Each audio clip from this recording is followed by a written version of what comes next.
Et bonjour à toutes et à tous et bienvenue dans ce quatrième épisode des UBBistes. Je suis toujours accompagné par le vainqueur du Goderman 2008. Salut Yann, Salut Cyril.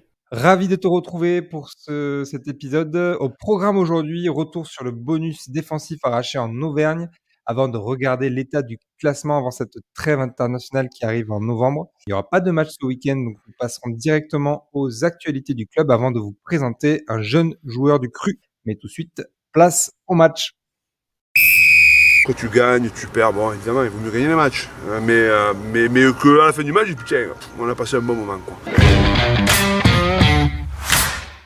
Samedi à 14h30, nous avions rendez-vous sur la pelouse du Michelin avec une équipe largement remaniée pour y affronter une équipe invaincue à domicile sous un soleil radieux. Malheureusement, tout a très mal débuté avec un essai clermontois dès la 45e seconde et Clermont va vite enfoncer le coup puisqu'à la 25e minute, les Auvergnats auront déjà marqué 3 essais à rien avec en plus une infériorité pour nos Girondins suite au carton reçu par Van Rensburg. On passe proche de réduire l'écart à la 32e, mais on n'arrive pas à concrétiser sur ce temps fort qui se traduit tout de même par un carton jaune clermontois à ce moment-là. Les 2 équipes rentrent au vestiaire sur le score de 17-6 avec donc 11 points d'écart. Et en deuxième mi-temps, on revient à 4 longueurs après un essai en force de Swinton avant d'encaisser 2 essais un peu coup sur coup. Et à un quart d'heure de la fin, on se retrouve à 32-13 avec un jaune pour Thémo Mathieu. Et on se dit qu'il y aura rien à retirer de ce déplacement en Auvergne. Mais c'était sans compter sur Lamotte, qui s'était d'abord vu refuser un essai plus tôt dans le match. Puis Mathieu, qui a pu faire du frais pendant son carton jaune, de marquer un essai qui nous permet d'arracher le point de bonus défensif sur le score de 32-27. D'ailleurs, cette fin de match a été marquée par donc 2 essais refusés pour les mêmes raisons. Un pour donc Lamotte et un pour les Clermontois à la 79e. Je crois que c'est là où tu es parti faire un tour sur cet essai refusé. Tu peux nous expliquer ce qui se passe sur ces 2 situations? Je crois que les 2 sont consécutives à des touches. Ouais, c'est vrai que j'ai pas vu la fin du match. Je me suis barré avant et c'est toi qui m'as dit parce que j'ai fait un tweet juste avant et c'est toi qui m'as fait la remarque comme quoi j'avais pas vu le dernier essai, en plus le magnifique essai de Mathieu quoi. Faut jamais quitter le stade avant la fin du match, à part quand tu prends 50-0. Ouais, mais là c'est vrai qu'en plus c'est à l'UBB j'ai l'habitude hein. Normalement c'est retournement de situation. Alors les règles, bon, elles sont assez simples sur les deux touches, mais je trouve que c'est un peu sévère. Moi j'aurais laissé jouer les deux actions. Alors en fait ce qu'il faut savoir, c'est que le preneur de balle en touche, c'est lui qui doit rentrer en contact avec les adversaires pour qu'on crée le moll. Et en fait, ce qui peut se passer, en fait, vu que c'est une zone qui est extrêmement vulnérable, le porteur du ballon en touche, les équipes ont mis en place des mécanismes pour essayer de le protéger. Et en fait, ce qui peut se passer, c'est que les lifters passent derrière ce porteur de balle en touche, et en fait, ils font ce qu'on appelle tout simplement un écran, et ils empêchent les autres de défendre. Donc il faut toujours que ce soit le porteur du ballon qui rentre en contact avec la défense avant que l'équipe se mette en place. Et donc en fait, c'est une fois c'était Petit qui s'est mis derrière le sauteur, et l'autre fois, je crois que c'était Emery, alors peut-être que je me trompe, qui s'est mis derrière le bloc saut. Bon, après, c'est assez furtif, ça va très très vite, c'est pas tout le temps sifflé. Là, au moins, il y a de la cohérence, les deux actions ont été sifflées. Ouais, et puis c'est tellement furtif que je crois que en tout cas, c'est sûr, sur l'essai Clermontois, ils le sifflent pas de suite. C'est ça. Ils ont même le temps de transformer Ouais. l'essai. Mais c'est vrai que, en tout cas, en plus, devant la télé, c'est pas facile à voir ce qui se passe là-dedans. Et en plus, maintenant, avec la nouvelle règle, du coup, on peut revenir à la vidéo même après avoir transformé. Parce qu'il y avait un moment, en fait, on se dépêchait de transformer pour pas qu'on puisse prendre le temps de la vidéo. Maintenant, il peut accorder même au renvoi, c'est ce qui s'est passé, quoi. Ok. Et du coup, un petit mot sur peut-être avant qu'on passe au point négatif sur le match de Clermont. Ouais, mais clairement, on avait un peu parlé la semaine dernière. Ben voilà, ils avaient un peu ce supplément d'âme, beaucoup plus d'agressivité. Ils ont gagné les premiers impacts. On a vu des lancements de jeu intéressants, dont des essais en première main en sortie de touche, notamment Darry Carrière et puis Fouissac. Et puis je trouve qu'ils nous ont vraiment, leur troisième ligne nous a vraiment bien agressé. J'ai vraiment beaucoup aimé Sowakula, pardon, le 6 de Clermont, qui a vraiment fait parler sa classe. Là, c'est un ancien des Chiefs, je crois. Et il a fait un super offload pour faire marquer le premier essai. Je crois que c'était Juran ou Delgui, je sais plus. Et après, il a été extrêmement impactant en défense. Et une des différences aussi, donc ils ont été beaucoup plus agressifs les Clermontois, et aussi ce que j'ai trouvé la différence avec nous, c'est que leur banc a été vachement plus impactant. Notamment le jeune U20 Massa a été très bon. Il avait quelques difficultés en ce début de saison, notamment des lancers assez hasardeux, mais là il commence vraiment à prendre la mesure un peu de son talent, et il est vraiment pénible. C'est un talon à l'ancienne, un peu costaud, etc. Et il a vraiment fait une belle partie. Et puis après leur troisième ligne remplaçante aussi, Tic Serron, qui est très bon, etc. Donc je pense que c'est le banc et cette agressivité en début de match pendant que nous on était attentistes. Ok. Bah d'ailleurs, tu parles d'attentisme, je pense que c'est une parfaite transition pour passer aux points négatifs et points à améliorer pour la suite. Oh mais qu'est-ce qu'il fait lui? Premier coup de pied franc, deuxième pénalité. Oh, il nous casse les couilles là. Concernant les axes d'amélioration, moi je trouve qu'il y a un mal récurrent. Alors récurrent, c'est sûrement la deuxième fois, avec notamment le match contre La Rochelle, c'est les entames de match qui sont complètement ratées. Ça fait 2 fois qu'on prend un essai sur le premier ballon adverse, 2 fois qu'on reçoit l'engagement. Alors cette fois-ci, on ne touche même pas la balle, il la récupère directement et ensuite on prend un essai au bout de 45 secondes. Contre La Rochelle, c'était suite à un ballon contré. Mais je trouve l'entame de match ratée. On part déjà avec 5 points de retard. Heureusement que Roda Pileta qu'on ne transforme pas. Au bout de 25 minutes, on est déjà à 3 essais encaissés. C'est clairement, en défense en tout cas, assez compliqué. Ouais, mais je sais pas à quoi c'est dû, parce que pour le coup c'est l'exact inverse quand on est à domicile. C'est-à-dire qu'à domicile, les premières 20 minutes, c'est un peu le festival des essais, quoi. Donc je sais pas si c'est dans la préparation mentale, si c'est juste que quand on est à domicile, comme les Clermontois, on est plus motivé. J'arrive pas à déterminer, mais c'est un réel problème parce que en fait, tu peux pas gagner les matchs si tu commences à démarrer au bout d'une demi-heure, t'as déjà mangé 3 essais, c'est pas possible. Ouais, peut-être aussi, tu vois, des joueurs qui jouent peu ou qui n'ont pas joué depuis plusieurs matchs, le temps de se mettre dans le bain peut-être. Ouais, mais regarde à Toulouse, finalement, les joueurs qui ont peu joué ont été plus présents, tu vois, en mettant un supplément d'agressivité, Van Rensburg, Retière, etc. Là, ça n'a pas été forcément le cas, alors je sais pas ce qui s'est passé dans cette préparation. Bon, en tout cas, on peut dire que la défense, ça a été un réel problème. C'est-à-dire que si on regarde les stats brutes, c'est un super match en défense, puisque on a 100 plaquages, et je crois qu'on en loupe que 7, et on en réussi 93, quoi. Mais on se fait franchir trop facilement. Le premier essai, il y a Retière qui se fait manger, il se fait complètement aspirer par la course du Fidjien Clermont Sowakula. Et alors qu'en plus, à l'intérieur, à la limite, si c'était à l'intérieur Garcia ou Gourgue ou je sais pas qui, là à l'intérieur c'était Swinton. Donc je pense qu'en 1 contre 1, c'est quand même un mec assez gaillard, quoi. Donc t'as le temps de glisser. Après on a Van Rensburg qui a ouvert une magnifique porte pour Fouissac. Et jolie celle-là. Hein. Ouais. Alors porte de Saloon. Et en y réfléchissant, je pense qu'il y a eu un travail à la vidéo toute la semaine où le staff, donc Bru, ont dû dire attention, première touche de Clermont dans les 22, ça va faire un bloc fond, feinte de portée, et ils vont essayer d'attaquer la zone du 10 en envoyant Dari Carrière comme un malade, comme quand il marque l'essai en deuxième mi-temps. C'est-à-dire qu'il a souvent fait ça. Il arrive avec une course rentrante. D'ailleurs, en plus, on l'a anticipé puisqu'on a déplacé Carbery, on l'a pas mis en 10, on l'a mis en 13 sur cette défense. Et là, je vois gros comme une maison. Ils se sont dit, c'est ce qu'on a travaillé. Van Rensburg qui mange à la pas. Ils foncent alors que là, c'est pareil. Hein, il n'y a pas besoin de prendre Dari Carrière. C'est Tatafou. Donc, je pense que Tatafou, aux jambes, ça tombe, quoi, tu vois. Et en plus, c'est assez rigolo parce que tu vois le manque de connexion aussi entre la défense, tu vois, qui ça fait pas longtemps qu'ils jouent ensemble. Parce que t'as Carbery et Huberti qui regardent en fait. Et donc en fait après ils peuvent dérouler parce que bon, même s'il y a ce décalage, si Carbery et Huberti resserrent, en fait normalement ça doit se finir à l'aile, pas entre les poteaux, quoi. Donc c'est ce problème. Et puis après il y a une faute un peu moins évidente, mais parce que la passe de Newsom est quand même pas mal parce qu'elle est dans la chute. C'est Buros pareil. Il y a il y a Rébier qui plaque l'avant-dernier joueur. Et Buros il doit garder son ailier. Pareil, il se fait aspirer. Alors ça, c'est souvent la maladie des 15 et des ailiers.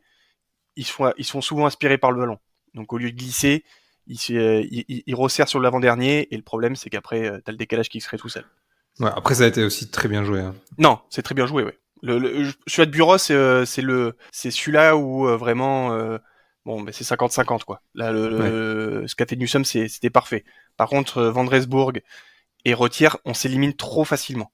Et on leur laisse trop la possibilité de percer parce que finalement, nous on a dû faire, je sais pas moi, je crois on est à pratiquement 19 franchissements.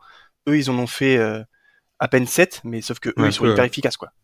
Mais c'est un manque d'automatisme de communication en défense, mais qui s'est aussi vu en attaque. Alors en attaque, le problème du début de match, c'est qu'on se débarrasse du ballon. On va systématiquement chercher les ailes. Il y a deux actions, nos deux premiers ballons. On va sur l'aile gauche. La première, pour éviter la touche, on se débarrasse du ballon et c'est Clermont qui la récupère. La deuxième, on va directement en touche. Et même au bout de 7 minutes, il y a la même action qui s'est produite de l'autre côté droit. Et en 7 minutes, on avait déjà perdu 3 ballons parce qu'on va en touche et qu'on cherche trop vite les ailes et qu'on fixe pas, on multiplie pas les temps de jeu.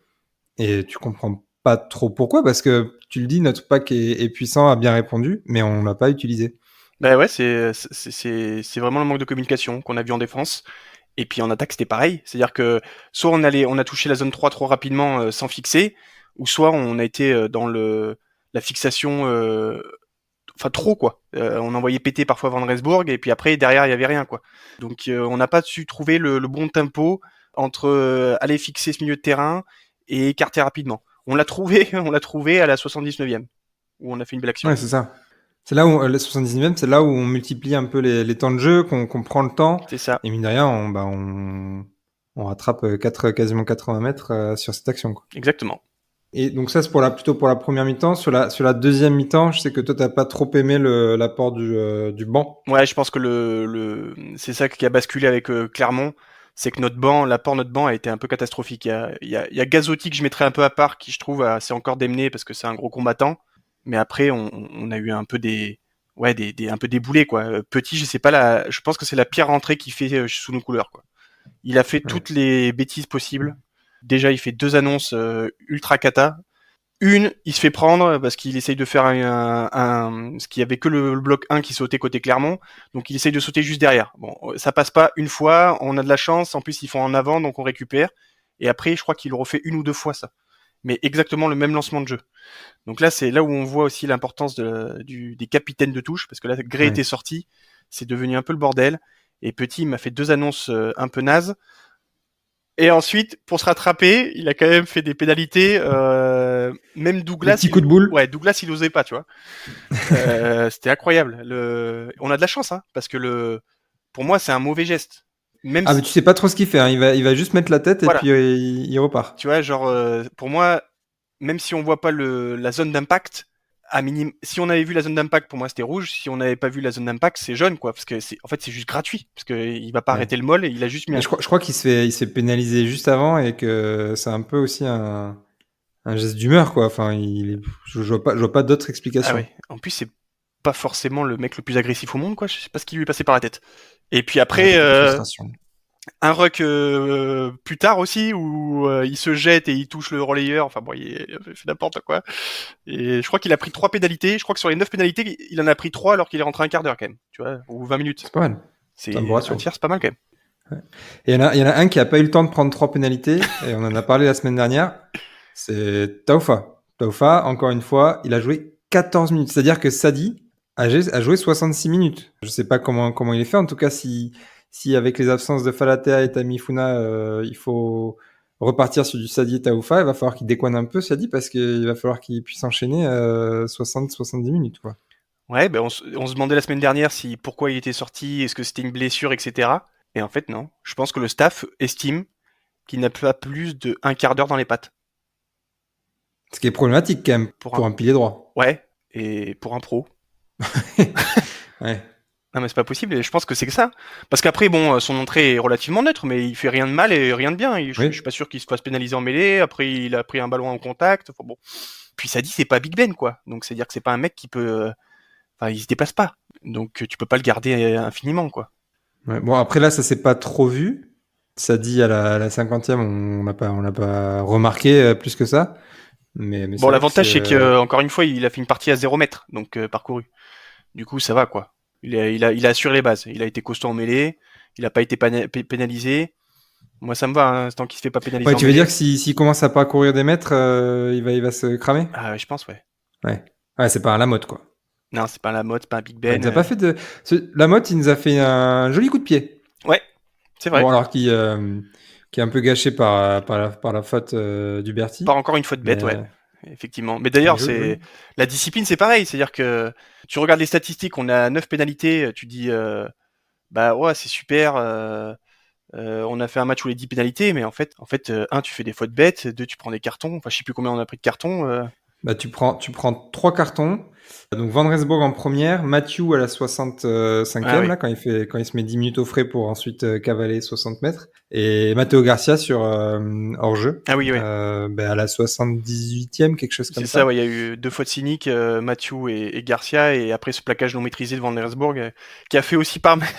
Ses premières 20 minutes à Van Rensburg aussi, elles sont pas mal aussi. Bah, comme tout, à l'instar du collectif, en fait, derrière, ils s'étaient un peu perdus tous. Ouais, mais bon, on en parlera d'un point positif, mais du coup, c'est aussi du temps de jeu qu'ils emmagasinent, des Ouais. automatismes, etc. Moi, je mettrais aussi dans les points d'amélioration l'efficacité, le manque de réalisme.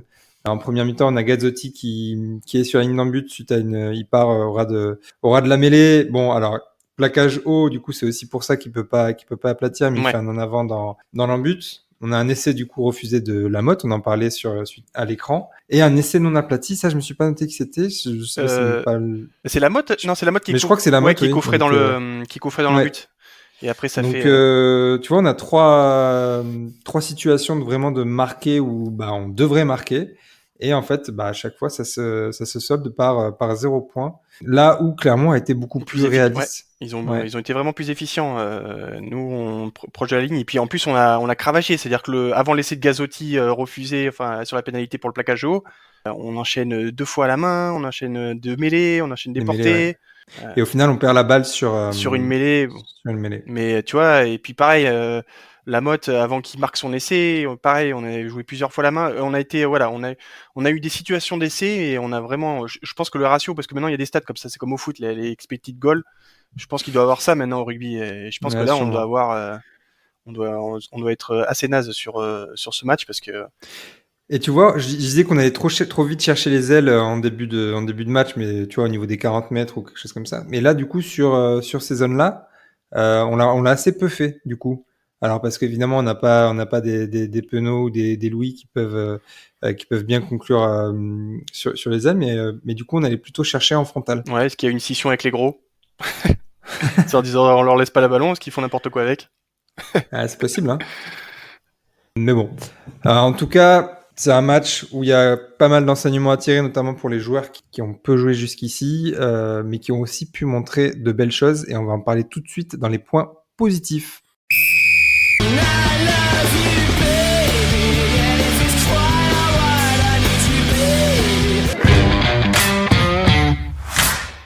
Parmi les points positifs, j'en parlais à l'instant, on voit enfin les recrues. Ouais. J'ai noté un peu les temps de jeu qu'a vu les recrues. Alors certaines recrues, pas toutes, hein, parce qu'il y en a qui ont joué comme Gray ou Matthew par exemple. Mais Carberry par exemple, il avait fait que 41 minutes à Lyon en deuxième journée Mhm. pour une titularisation. Van Rensburg, il a un peu plus joué, il était à 148 minutes, mais une seule titularisation avant ce match-là, donc au bout de 8 journées. Swinton, 80 minutes, une titularisation et un rouge. Rébier, 103 minutes, une titularisation. Et Rétière, lui, il a un peu plus joué. Il a été 3 fois titulaire pour 225 minutes jouées. Tout ça est quand même assez faible au bout de 8 journées. Je pense que c'était aussi un souhait et une stratégie du staff de conserver ces joueurs-là conserver hors Swinton, Carberry et même Van Rensburg qui était blessé. Mais Ouais.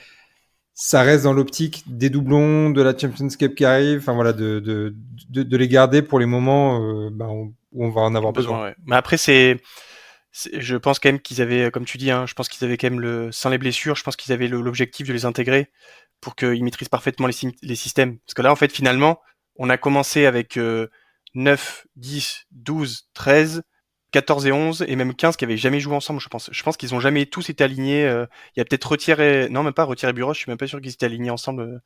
Bon, il faudra vérifier, mais en tout cas, le 9, 10, 12, c'était la première fois en fait qu'ils s'étaient alignés. Et Ouais. Carberry, je pense que c'est un peu lui déjà, il était pas, tu sens qu'il était pas très affine avec les systèmes.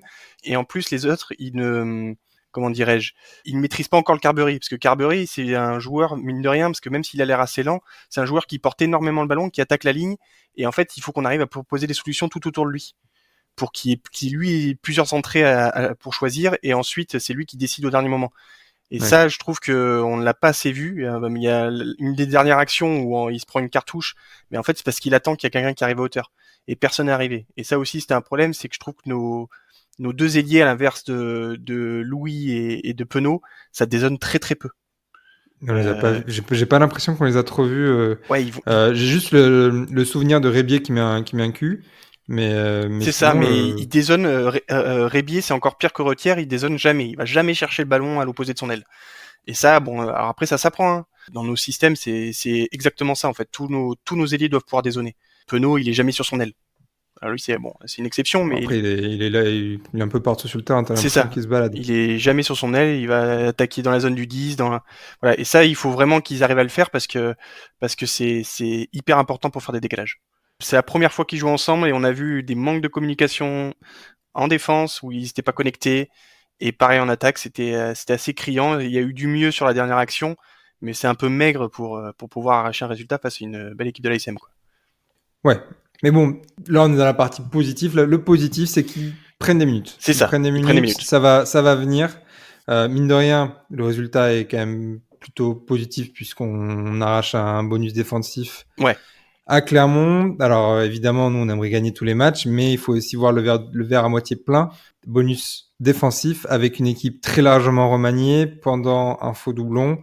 On avait quand même pas nos deux ailiers et nos deux centres titulaires. Et notre 10, ni notre 10. Enfin, bon, il manquait du monde et mine de rien, on s'en sort globalement pas trop mal. En fait, si tu commences le match à la 30e seconde, il y a égalité, du coup.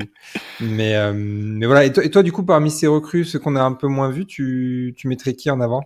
Déjà, je mettrais collectivement, je trouve que le pack titulaire a été très intéressant. Tu vois, j'ai bien aimé Poirot. Je pense que bon, c'est officiel, ça, c'est vraiment notre meilleur gaucher. Il est pénible dans les rucks. C'est un joueur qui plaque et il prend pas de pénalité en mêlée. Il tient en mêlée, donc ça, c'est parfait. Après Poirot, c'est pas une recrue pour le coup. Non, mais je parle parce que je vais commencer par le pack avant de mettre en avant ma petite recrue que j'ai fait une petite vidéo dessus. Allez, encore une petite pub. Donc après, donc le pack globalement, tu vois, ça j'ai beaucoup aimé. Toujours Gray en fait en capitaine à la touche, ça c'est pareil, j'ai beaucoup aimé. Même Sadi a fait son meilleur match, je pense, chez nous. Il a pas été pénalisé en mêlée. Et celui-là que j'ai adoré, c'est Sweeton. Je pense que, alors il a pas encore 80 minutes dans les jambes, on l'a vu, il est sorti assez tôt, donc c'était un peu frustrant. Mais alors par contre, il aime retourner de la viande. C'est un vrai boucher, quoi. Ah bah ça, on a vu qu'il aimait la retourner sur son plaquage. Ouais, bon, ça c'est un accident, on va dire. On va dire que c'est pas. On espère vraiment. Mais quand il est arrivé au milieu de terrain, alors il est tombé sur quand même du Fritz Lee et l'autre troisième ligne de Clermont, mais ça c'était un mur, quoi. Il tapait dedans et il revenait et c'est vrai que il a multiplié les charges. À un moment, je crois que c'est sur Fouissac. Fouissac, je pense qu'il a l'épaule à vibrer. Il a l'air extrêmement dur et difficile à plaquer. Et puis pareil, il marque un essai tout en finesse, comme ça, à 5 mètres de la ligne. Donc lui, il nous a vraiment fait du bien. Et en défense aussi, il est très impactant. C'est vrai que lui, il va nous permettre de passer ce cap physique où sur certaines équipes, on avait parfois du mal, on subissait.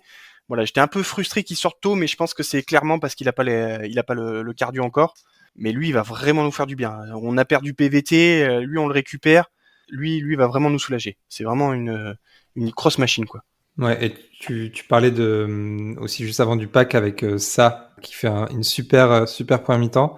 Moi, ça me permet de souligner les deux talonneurs, mais la touche dans son ensemble. On l'a largement critiqué après le match contre Pau. 90% de réussite, 18 sur 20. Et je sais pas comment c'est calculé, mais je crois qu'il y en a une ou deux, tu vois, qu'on rate, mais qu'on récupère juste derrière suite à un en avant ou un truc comme ça de Clermont. Donc c'est même pas très handicapant. Ouais. Il n'y a pas eu de touche pas droite. Déjà ça, c'est peut-être une première cette saison. Ça a été un vrai atout samedi. Et heureusement qu'on a une touche très correct parce que sinon ça aurait été très compliqué. Ça aurait été pénible. Ouais, c'est vrai que la conquête a été vraiment au top. La touche, je trouve, la connexion. Alors là, c'est là où on voit. En plus, c'est bien parce qu'on a les deux mi-temps, donc on peut même voir un même lanceur et quand un aliment change. Première mi-temps, on est le capitaine de la touche est Gray, et en fait, on voit qu'on fait des lancers assez simples. Hein. Zone 1, zone 2, en plus avec la connexion Mathieu. Mathieu, en fait, ce qui est bien, c'est que alors il est pas si grand que ça, mais il est hyper gainé et il est assez léger, donc il vole. Il suffit d'avoir deux grands lifters, tu l'emmènes en haut. En plus, c'est assez impressionnant parce qu'il arrive en l'air, il a capté le ballon, au moment où il amorce sa descente, le Clermontois finit sa montée. Ouais. Donc ça montre en fait qu'il monte à une vitesse incroyable en fait en l'air. Et donc en fait, on peut quasiment faire du 100%. On peut même lancer en dynamique, c'est-à-dire que le talonneur lance directement la touche et après Mathieu et on le balance en l'air et il intercepte quoi. Ça j'étais vraiment satisfait parce que c'est une connexion en plus qui va avec deux petits jeunes, ça peut être vraiment sympa. Et après on a vu que on a changé le capitaine de la touche et quand les annonces sont un peu moins fluides, c'est pas les bonnes zones, on ne regarde pas trop ce que fait l'adversaire. Et ben on perd des touches. Alors il y a on a de la chance parce que ça fait en avant, on la récupère, mais après à un moment on se fait capter le ballon. Donc voilà, c'est pas que le lancer, c'est pas que le capitaine de la touche, c'est pas que les lifters. Voilà, il faut bien comprendre que c'est collectif et c'est bien que ça a bien montré. Mais en tout cas, je suis content pour ça parce que voilà, il se rassure sur les fondamentaux parce que c'est clairement à la base c'est pas son point fort. Donc lui, ça là c'est bien, là, il commence à se rassurer sur les fondamentaux. Maintenant, j'ai envie de lui dire, Connor, vas-y, lâche-toi, montre-nous ton talent en attaque. On attend plus que ça. Porte la balle, vas-y. Voilà. On sait que t'es fort là-dedans, vas-y, amène ton dynamisme en attaque. Parce que, Bon, ça va venir, hein. Il a très peu de temps de jeu encore. Oui. Mais je pense que bon, voilà, s'il continue comme ça, lui déjà, il va quand même pouvoir challenger la deuxième place de la Terrade. Et puis s'il continue comme ça, moi je le vois aller très loin. Bon, bien sûr, il faut pas qu'il se blesse parce que c'est un problème quoi. Ouais, on touche du bois. En parlant revenant de blessés, moi je voulais noter juste le petit 5 sur 5 de Carberry. Ouais. Alors, aucun coup de pied n'est très compliqué, mais il fallait tout de même les passer. Surtout la dernière, sous pression. C'est celle qui nous permet d'avoir le bonus défensif. Voilà, donc c'est encore un buteur avec Garcia en début de saison qui nous rapporte des points. Donc ça c'est positif et au moins on sait que derrière, quand Jalibert n'est pas là, on peut compter sur un buteur fiable. Alors il aurait pu avoir Lucu, hein, mais c'est lui qui a pris le but et ça s'est très bien passé. Même si encore une fois il n'avait aucune en coin parce que de toute façon on n'a pas touché nos ailiers sur les essais. Non.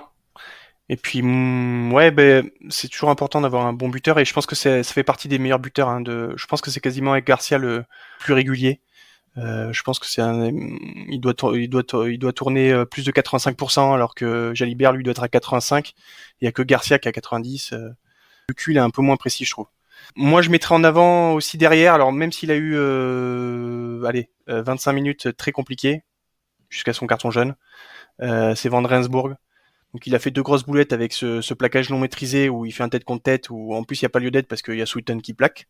Et après, juste avant aussi, il avait fait cette boulette en défense où il se fait manger par la fin de d'arrêt carrière. Mais après, globalement, derrière, c'est un des rares qui a avancé. Pourtant, on a fait un jeu assez simple, très rectiligne. Et il a fait avancer. Je crois que c'est lui il a fait plus de 50 mètres parcourus, donc c'est pas mal pour un premier centre. Il a bien attaqué la zone du 10. Je pense que Urdapilleta, il doit avoir mal aux épaules mais il a été très courageux parce qu'il s'est tapé quand même ce buffle toute la partie. D'ailleurs, l'essai de Swinton, ça vient d'un départ. C'est lui qui va encore une fois attaquer la zone du 10 et avancer. Et c'est vrai qu'il est. T'as l'impression, c'est compliqué quoi. Il faut être deux, comme avec Sweeton, il faut être 2 ou 3. Alors parfois ça avance pas beaucoup, ça se traduit pas forcément vers de l'avancée. Mais ça mobilise des défenseurs. Mais ça mobilise 2-3 défenseurs, tu libères le ballon et 3 défenseurs qui sont en dessous du ruck, ils sont pas là pour défendre quoi. Donc ça, et je pense que là, tu vois, la connexion quand elle va s'améliorer, ce sera beaucoup mieux parce que ça il faut s'en servir. Un mec comme ça, bien sûr, tu peux lui faire une passe et il va fixer.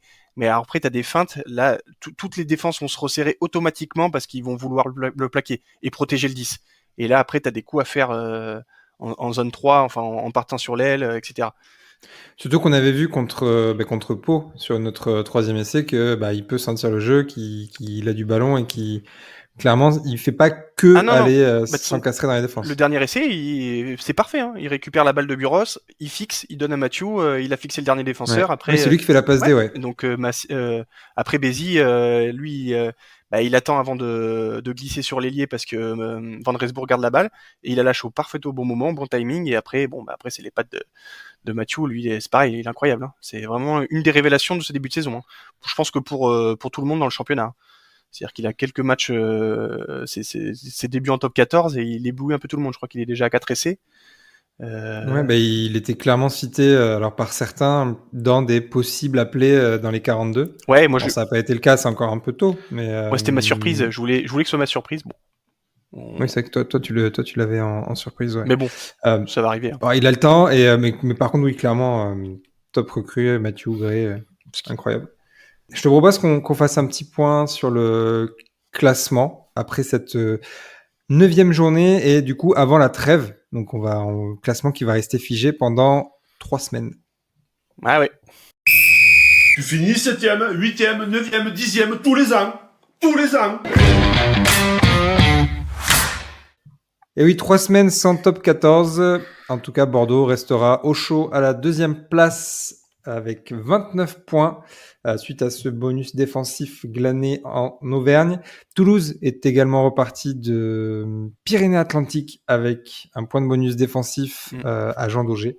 Mais derrière, ça se resserre. La Rochelle et Bayonne ont gagné. La Rochelle 27 points, Bayonne 26. Bayonne d'ailleurs qui a gagné ses 4 dernières rencontres. Ouais. Et 5 de ces 6 dernières rencontres, évidemment, la défaite était à Chaban contre vous savez qui.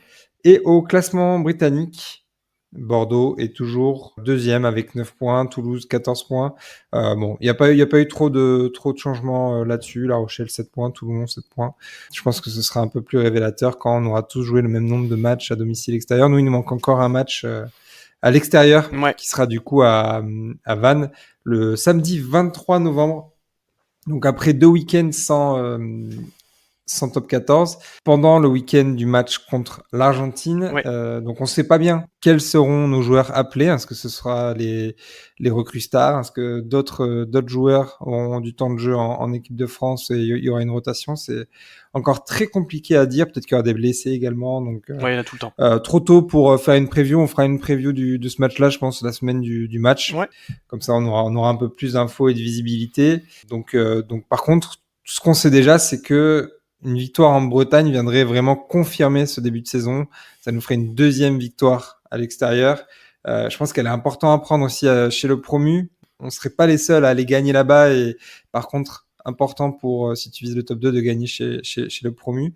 Et si on perd ce match, on serait déjà sorti du top 2 probablement par La Rochelle ou Bayonne. Ouais, moi, je pense que ce serait un signe fort d'aller gagner pour valider le fait qu'on est vraiment un membre du top 2. Je pense que ce qu'avait tablé le staff sur ces 2 déplacements, au moins 4 points.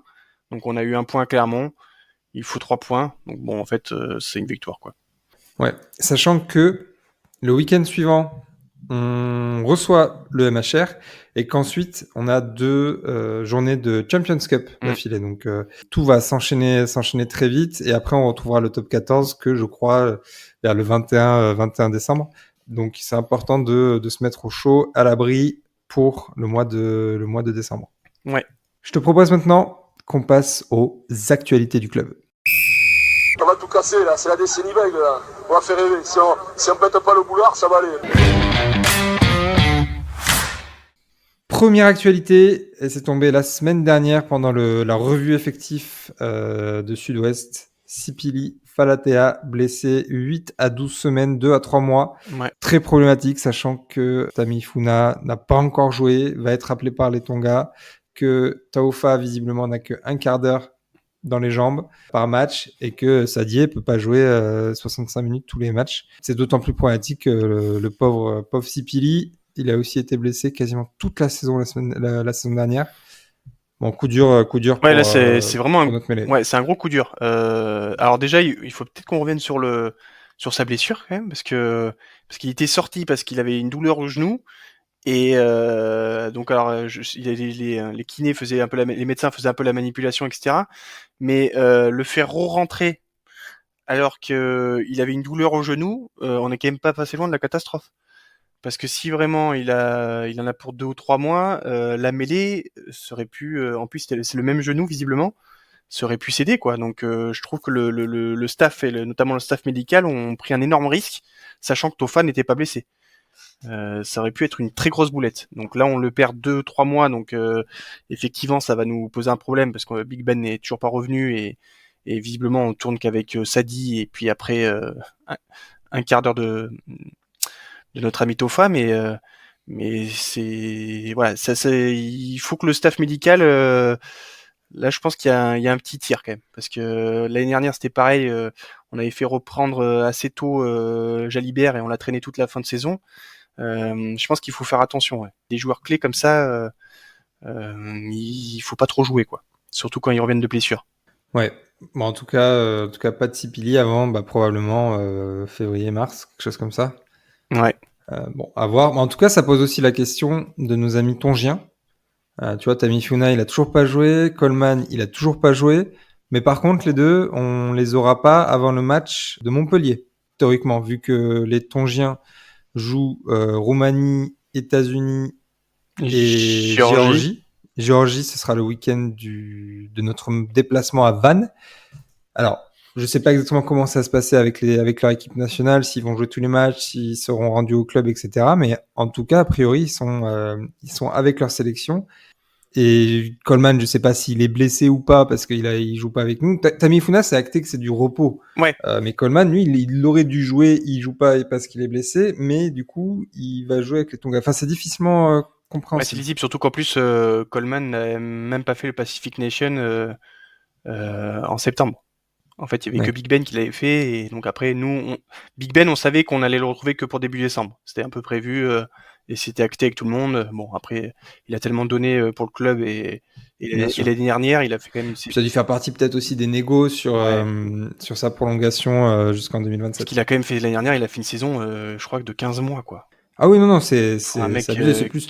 Là, je pense que l'interrogation vient plus du cas Coleman. Ce qui est bon, il joue pas avec nous parce qu'il est blessé, et là, il est appelé. Donc pour moi, je vois. En plus, on a annoncé 4 à 6 semaines. Je vois même pas comment il peut démarrer. Alors est-ce que après c'est un papa du groupe? Alors est-ce que ça permet de fédérer avec les jeunes du groupe? Enfin, je sais pas comment. C'est assez très très famille le Tonga. Donc est-ce qu'il n'y a pas cet élément-là?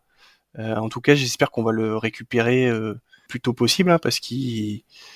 là, on va avoir besoin de toutes les forces vives sur le mois de décembre. Le mois de décembre, il va être ultra chargé. Alors Montpellier, je crois que c'est encore fin novembre, mais derrière, oui, les 2 matchs de Champions Cup, plus alors on a encore 2 matchs de top 14 juste en 2024. Je sais plus contre qui, mais ça va être très chargé dans des conditions forcément un peu plus difficiles.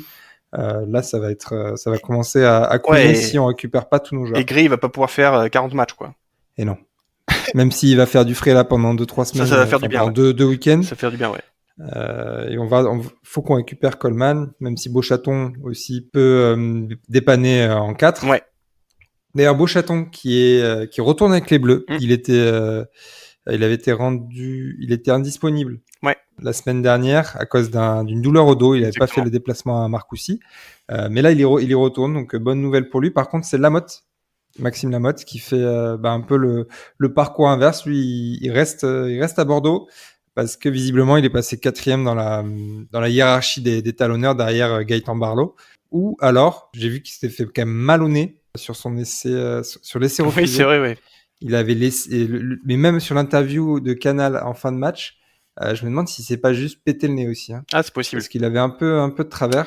Alors, c'était peut-être une impression, mais c'est peut-être lié à ça aussi, je sais pas du tout. Après, historiquement, même si c'est 2 joueurs qui sont très proches en termes de niveau, Berlot est quand même plus ancien et a fait plus de tournées avec le 15 de France que Lamotte, qui est quand même plus récent dans le groupe France. Donc normalement, avec le temps, voilà, il y avait une priorité à Barlow, même si c'est des joueurs qui sont assez proches en termes de niveau. Mais c'est pas illogique en fait. Bon, en tout cas, il ne reverra pas Marcoussis cette semaine avant le match contre le Japon.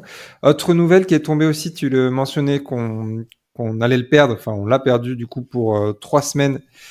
C'est Bastien Vergne-Taillefer qui, suite à son carton jaune contre La Rochelle, a écopé de 3 semaines de suspension et sera requalifié le 2 décembre. Donc le 2 décembre, c'est après le match Montpellier. contre Montpellier. Donc il sera requalifié juste pour la Champions Cup. Exactement. Ouais. Ça a été. On continue avec les news. Là, c'est plutôt une rumeur. On mentionnait, je crois, dans le premier ou deuxième épisode, qu'il y avait des contacts avec Dan Deprez. Ouais. Visiblement, c'est son frère jumeau en fait qui serait plutôt ciblé. Est-ce que tu peux nous dire 2 mots sur cette troisième ligne, Dan Deprez? Ouais. Alors visiblement, le Jean-Luc, Pardon, c'est Jean-Luc. Hein, oui. T'as dit quoi? Je dis Dan, du coup. Voilà. Non, mais parce qu'on avait parlé des deux justement, Oui. Jean-Luc et Dan. Donc Dan, en fait, il est exclusivement 8. Et Jean-Luc Duprise, lui, il est polyvalent. Il peut jouer, il a pas mal dépanné en 4. Je crois que l'année dernière, il a joué, ou il y a 2 ans, quand ils sont arrivés en finale avec l'équipe d'essai, il jouait 4. Et il peut jouer 6 ou 8. Donc c'est un peu un couteau suisse de troisième ligne et seconde ligne, contrairement à Dan qui est plutôt 8 exclusif.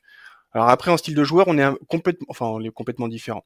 C'est toujours un gros porteur qui va avancer à l'impact, etc., et qui dure sur l'homme, un peu comme peut l'être un Swinton, mais on est quand même sur un joueur un peu plus élancé, donc on est moins bas sur les appuis que peut être un Tatafou, où on a évoqué aussi le nom d'Augustus. Voilà, on est quand même sur quelqu'un de peu plus aérien, très polyvalent, donc moi je trouve ça intéressant parce qu'il peut compléter pas mal de monde dans la troisième ligne et ça va permettre de maintenir en fait l'éclosion d'un Gazzotti qui match après match évolue. Donc on va pouvoir quand même garder ce 8 et lui on va pouvoir le mettre partout. Après ça reste une rumeur pour l'instant, on va voir ce qui va se faire mais on parle de lui. Ouais. Effectivement, ce serait les contacts seraient avancés. Mais on n'en sait pas plus, comme souvent à cette période de l'année, même si il y a certains noms qui ont déjà été plus ou moins validés. Ouais. On verra ça un peu plus tard. Ce week-end, en clôture du match des garçons, il y avait les Lionnes du Stade Bordelais qui jouaient. Et elles se sont, imposées dans ce remake de la dernière finale sur le score de 21-33 devant 12 500 spectateurs qui étaient restés pour le match. C'est un record pour le rugby féminin, donc ça c'est top. Le match était diffusé sur Canal+. Ça aussi, c'était une première. Donc, on avait les 2 matchs les uns après les autres. Et elles restent en tête de leur poule, du coup, suite à cette victoire. Elles font 4 victoires, 4 matchs, 4 victoires, devant le Stade Toulousain, qui est deuxième, et qu'elles affronteront le 17 novembre prochain à 15h à Sainte-Germaine, pour ceux que ça intéresse. Ouais, mais c'était un très beau match. Je sais pas si tu l'as regardé, mais en plus, ça fait plaisir de voir les Lions à la télé, puisque c'est un jeu qui est assez plaisant avec...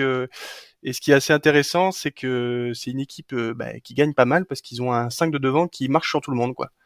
À l'instar alors pas de nous justement. Eux, ils ont vraiment un énorme pack qui depuis des années tourne avec beaucoup d'internationaux. J'aime bien Fall, la seconde ligne ou Kalfaoui, en fait la pied droit qui est assez étonnante. Donc ça tourne bien, ça joue beaucoup, donc c'était vraiment Ça gagne des titres. Ouais, et ça gagne des titres. C'est 2 fois l'affilée quand même. Hein. Ouais. Donc c'est beau, une équipe à Bordeaux qui gagne des titres. Ouais, bah du coup à Sainte-Germaine, le 17 novembre, ça peut être cool d'aller les voir. Les espoirs, eux, par contre, ne jouaient pas. Alors je crois qu'il y a une trêve internationale aussi, Ouais. puisqu'ils ne jouent pas avant le week-end du 30 novembre. Ce sera un déplacement à Agen pour le compte de la 7e journée. Mais c'est pas parce qu'ils ne jouent pas que nous n'allons pas présenter un petit crack. Et on passe du coup au jeune espoir. Présentez-vous qui je suis. Les gars, qui je suis. Et pour la présentation de ce futur crack, tu vas nous présenter Elijah Ipsayen. Ouais, Ipsayen. Alors il a pas encore joué avec les espoirs. Donc c'est cette saison. Ouais, il est en fait depuis. Alors je crois que c'est depuis la saison dernière. En fait, il s'est fait une grosse blessure à la cheville, donc avec opération, et donc il met un peu de temps à revenir. Il vient juste de monter en fait de Krabos à Reich l'Espoir là. Donc c'est un tout jeune, mais c'est clairement un futur crack de la troisième ligne. Il a 18 ans. Ouais, il a 18 ans, mais déjà capitaine en fait des U18. Moi j'avais fait J'avais vu pas mal de sa compétition. En fait, ils font une sorte de... Alors, c'est pas un tournoi destination, mais ils rencontrent le Pays de Galles, l'Angleterre, la Géorgie, et je crois l'Italie aussi, et l'Irlande de mémoire. Enfin bon, il y a pas mal de nations comme ça qui rencontrent européennes. Et en fait, enfin, tu vois qu'il est clairement au-dessus.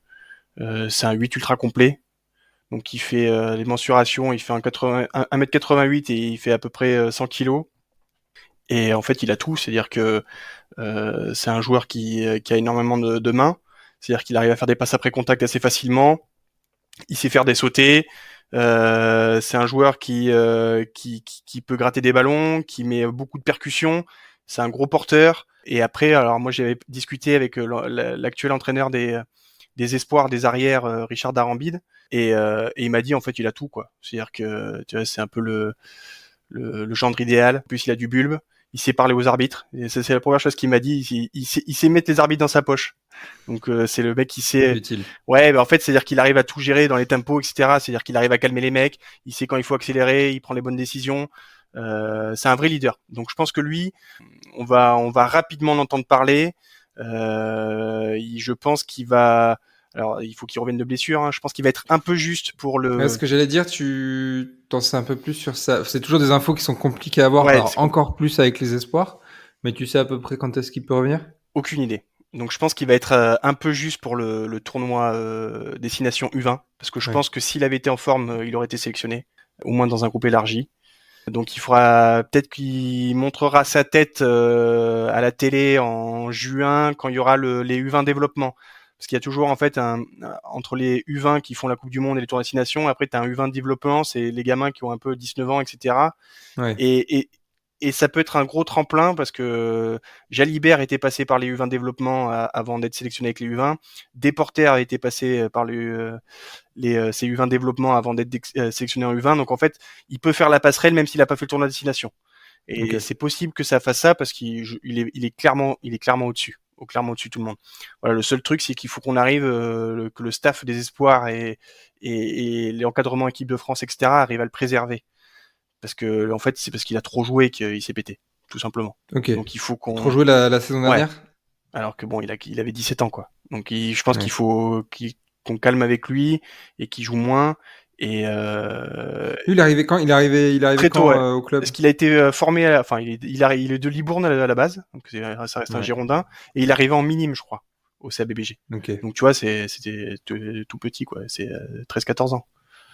Ouais. Ok, bah écoute, on a hâte de le retrouver sur le terrain en espérant qu'il revienne vite de sa blessure. Tu sais ce que c'était comme comme blessure ou pas du tout? C'était juste, je sais que c'était la cheville qu'il avait été opéré. Après, j'ai pas d'autres informations.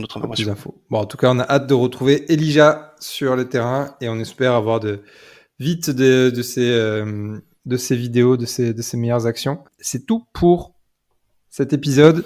On reviendra, je pense, quand même la semaine prochaine, même s'il n'y a pas de match au week-end de l'UBB. Peut-être qu'on reviendra sur les performances de nos Girondins et peut-être de l'équipe dans son ensemble. À voir. Peut-être qu'on fera aussi un petit point pas de mi-saison, mais de fin de premier bloc. Ça peut être intéressant, tu vois, du coup, faire un peu les mêmes points positifs, négatifs. Peut-être un point sur les temps de jeu, sur les dynamiques. Ça peut être intéressant à voir. Si vous avez des points que vous souhaiteriez qu'on aborde, tu vois, par exemple, je sais pas, ça peut être des points sur le règlement, sur des actions, voilà, des idées à nous soumettre. On est preneur, soit moi, Cyril Bourrez sur X ou Yann Tuisova UBB sur X également. On a aussi un compte Instagram, UBBiste, que vous pouvez suivre et que vous pouvez utiliser pour nous envoyer vos commentaires, vos remarques ou vos suggestions. En tout cas, on s'est encore régalé à préparer et à enregistrer ce podcast. On espère que vous avez pris du plaisir, que vous soyez au bureau, sur votre vélo, dans la salle de sport. Voilà, on espère que vous avez passé ces 3 quarts d'heure de la meilleure des façons, de la plus agréable possible avec nous en parlant de l'UBB. En tout cas, merci beaucoup Yann pour ce nouvel épisode. Allez, ciao tout le monde. À très vite, salut.